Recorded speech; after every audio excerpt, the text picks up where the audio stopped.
Patuloy ang paghahanap ng hustisya ng mga kaanak, kaibigan at kaalyado sa politika ng napatay na barangay captain na si Ranier Asban ng Santo Niño, Guagua, Pampanga.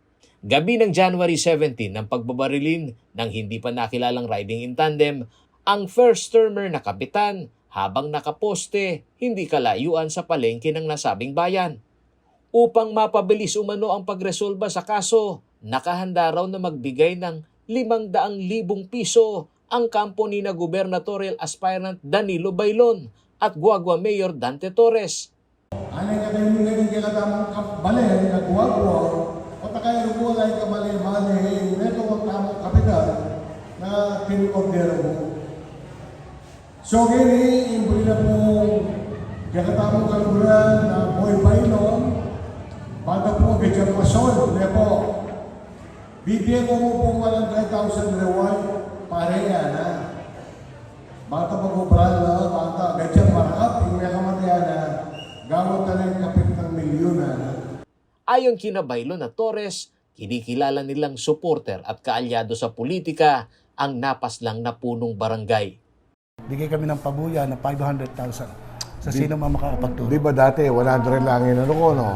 So sinangguni ko nga sa kanya, dagdagan natin para kagad mahuli, sabi niya. Kasi gusto niyang kagad masolve yung krimen. Tiwala si Bailon na makakamit agad ang hustisya sa pagkasawi ng kanyang supporter. Ngunit hindi umano niya maitatanggi na ang pangyayaring ito ay magdudulot ng takot sa taong bayan kahit na hindi pa masasabing election-related ang krimen. Yung mga supporter ang inaalala namin. Pero kasi ako, na-interview mo na ako, lalo pang tumapang tayo eh. Lalo pa tayong tumapang para maipanalo laban. Para na sa gano'n, kung tayo na maupo, hindi na mangyari ito. Batay raw sa pinakahuling impormasyon mula sa pulisya, bukod sa riding in tandem, may isa pang nakamotor na nahagip sa CCTV camera na nagsilbing lookout umano sa isinagawang krimen.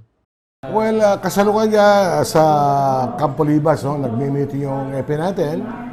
So far, parang nalaman nila, dalawa pala yung nakamotor. No? So, may dagdag na impormasyon. At titignan pa rin nila yung angulo ng ano ba ang motibo. No? Kaya nga, nasabi ko sa unang interview, na sana yung mga kababayan ko rito magmasid, no? At baka iba ang mangyayari. Hindi naman natin diniskwento ang mga motibo, pero mas maganda na sana hindi ito election-related, ano? Samantala, bago pa maghayag ng 500,000 na reward money ang kampo ni Torres at Bailon, nauna nang nag-alok ng kalahating milyong pisong pabuya ang provincial government ng Pampanga sa pangunguna ni Governor Dennis Delta Pineda.